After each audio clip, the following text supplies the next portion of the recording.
الرحمن الرحیم. دل کے مایوس اور پریشان مریضوں کے لیے امید کی کرن.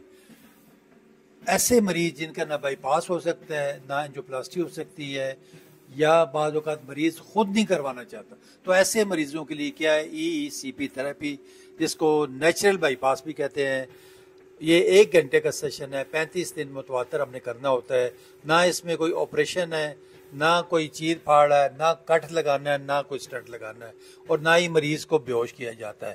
1 گھنٹے کے لیے مریض نے لیٹنا ہے، اور یہ پریشر کے ساتھ یہ بلڈ سپلائی بڑھتی ہے، انہینس ہوتی ہے، اس کی آپ کی دل کی شریانیں کھلتی ہیں، اور ایکسٹرا کولیٹرلز یعنی کیپیلریز جو کھلتی ہیں، اس سے آپ کا نیچرل بائی پاس بنتا ہے. آج ہمارے پاس شاہ صاحب آئے ہوئے ہیں، ناصر شاہ صاحب اپنا گجرات سے، اور یہ ہمارے مریض ہیں منیر صاحب ملک منیر صاحب. ان کا یہ بائی پاس مکمل ہو رہا ہے، اور الحمدللہ آدھے سے زیادہ تکلیف ان کی رفع ہو چکی ہے، اور یہ اب کافی پہلے سے بہت بہتر ہو گئے ہیں. اور میری آپ سب سے بھی ریکویسٹ ہوگی، کوئی بھی مریض ہو، ہارٹ اٹیک کا ہو، جن کی شریانیں بلاکیج ہے 2 میں 3 میں، اور جن کو بائی پاس یا انجیوپلاسٹی ریکمینڈ ہوگی، وہ کم از کم ایک بار ضرور تشریف لائیں، یہاں پہ دیکھیں پرکھیں، اور یہاں پہ ہمارے مریضوں سے، ان کے لواحقین سے ملیں. اور یہ میں سمجھتا ہوں کسی معجزے سے کم نہیں ہے. یہ اتنا زبردست علاج ہے کہ مریض کو نہ بائی پاس کرانا پڑتا ہے، نہ کوئی چیر پھاڑ، نہ کوئی اور کسی قسم کی انٹرونشن. ایکسٹرا بلڈ بھی ملک صاحب کہہ رہے ہیں، تو انشاءاللہ تعالیٰ یہ دیکھیے گا. آپ کچھ کہیے گا؟ میں ماشاء اللہ الحمدللہ جناب، میں کافی بہتر فیل کر رہا ہوں.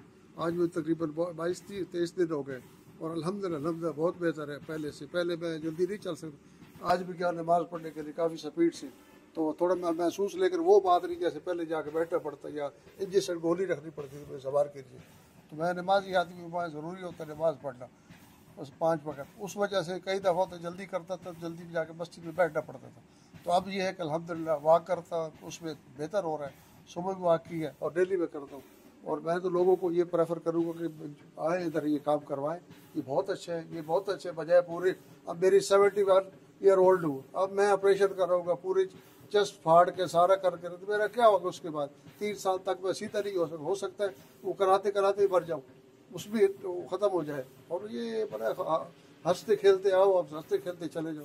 اور ماشاءاللہ ویری ویری بہت بہت اچھی چیز ہے. جو بھی کرنا چاہتا ہے، اگر کسی کو اپنی جان نہیں پھڑوا رہی، اس کا کٹ نہیں لگوانا، جسم میں خون نہیں نکالنا، تو اس کے لیے سب سے بہتر ہے. تھوڑا لمبا ہے لیکن بہتر ہے. چلیں، بہت شکریہ ملک صاحب، بہت شکریہ. ناصر صاحب، آپ بھی کچھ کہنا چاہیں گے تو آپ ہمارے. السلام علیکم ویورز. میں نے یہ پہلی دفعہ دیکھی ہے تھراپی. یہ میرا بھی میڈیکل پروفیشن کا بیک گراؤنڈ ہے، تو قدرتی طور پہ یہ جسم میں کوئی بھی خرابی ہو تو نیچرل اسے نیچر کیور کرتی ہے.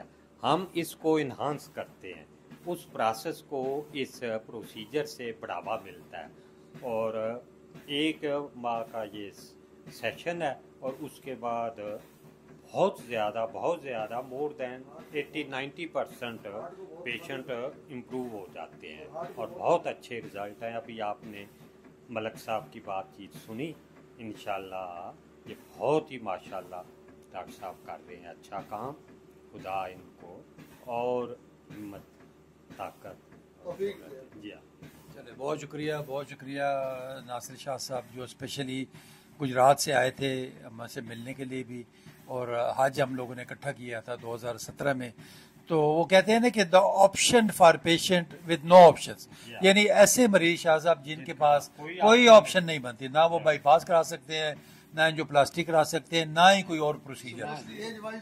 جی، جو ایسے مریضوں کے لیے میں سمجھتا ہوں یہ بلیسنگ ہے. اسپیشلی جس طرح ملک صاحب کہہ رہے ہیں کہ اولڈ ایج مریض 60 سے اوپر کے جو ہیں ان کا رسک بڑھ جاتا ہے. پھر ایسے مریض جن میں رسک فیکٹر زیادہ ہوتا ہے، شوگر ہے، بلڈ پریشر ہے، کڈنی ڈیزیز ہے، بیک ایک ہے، اور کئی مسائل ہوتے ہیں، تو ان کے لیے. اور ایسے مریض جن کی دل کی طاقت، ایجیکشن فریکشن بہت کم ہو، یعنی کارڈیو مایوپیتھی کے مریض، ان لوگوں کے لیے بھی میں سمجھتا ہوں یہ خوش قسمتی ہے ان کے لیے کہ یہ ایک بغیر آپریشن کے ای سی پی نیچرل بائی پاس موجود ہے. ویورز، آپ سب سے ریکویسٹ بھی ہوگی ہمارا چینل سبسکرائب بھی کریں، اور بیل آئیکن کو بھی پریس کریں. تاکہ آپ سب تک ہماری ویڈیوز پہنچ سکیں. اور جس مریض نے بھی ہم سے رابطہ کرنا ہے، ہمارا کانٹیکٹ نمبر، ہمارا سیل نمبر، ایڈریس سب کو یوٹیوب پہ موجود ہے. آپ اس میں وہاں چلے جائیں اور کوئی بھی آپ کوشچن پوچھنا چاہیں ہم انشاءاللہ آپ کو آنسر کریں گے.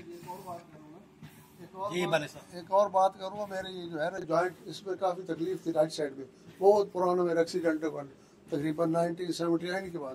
تو وہ کبھی کبھی تکلیف ہو جاتی. وہ تھراپی کرنے سے یہ جو کر رہے ہیں اس سے میرے وہ جوائنٹ کی وہ ختم ہو گیا، درد بھی ختم ہو گیا الحمدللہ. ماشاءاللہ. ایک اور ملک صاحب کی آپ نے بات سنی. اصل میں بات یہ ہے کہ یہ ہول باڈی سپلائی آپ کی بہتر ہوتی ہے. آپ جس طرح دیکھ رہے ہیں نا کہ پوری باڈی کا ہمارا ایکسٹرا بلڈ جو ہے نا وہ نچلے دھڑ میں اکٹھا رہتا ہے، کیونکہ اولڈ ایج میں نہ آپ پراپر واک کر سکتے ہیں، نہ کوئی ایکٹیویٹی ہوتی ہے. تو اب یہ بلڈ سپلائی جب بڑھتی ہے، اس سے نہ صرف دل کے امراض بہتر ہوتے ہیں بلکہ آپ کی ہول باڈی سپلائی بہتر ہوتی ہے. آپ کے جوائنٹس کے ایشو، آپ کے بیک ایک ہے، پوری باڈی میں جو دردیں رہتی ہیں، تھکاوٹ رہتی ہے، وہ بلڈ سپلائی نہ ہونے کی وجہ سے ہوتی ہے. بلڈ میں دیکھیں آپ کے نہ صرف اس میں خون جا رہا ہوتا ہے بلکہ اس کے اندر آکسیجن بھی ہوتی ہے اور ساتھ نیوٹرینٹس خوراک بھی اس کے اندر موجود ہوتی ہے. تو اوبیسلی یہ بلڈ سپلائی جب انہینس ہوتی ہے تو آپ کے باقی جو باڈی کے پارٹس ہیں وہ بھی نرش ہوتے ہیں، اس میں بلڈ سپلائی بڑھتی ہے اور جتنی بھی تکلیفیں ہیں وہ آہستہ آہستہ کم ہو کے وہ ختم ہو جاتی ہے. بہت شکریہ ملک صاحب، اور شاہ صاحب آپ کا بھی بہت بہت شکریہ. Thank you very much. Thank you.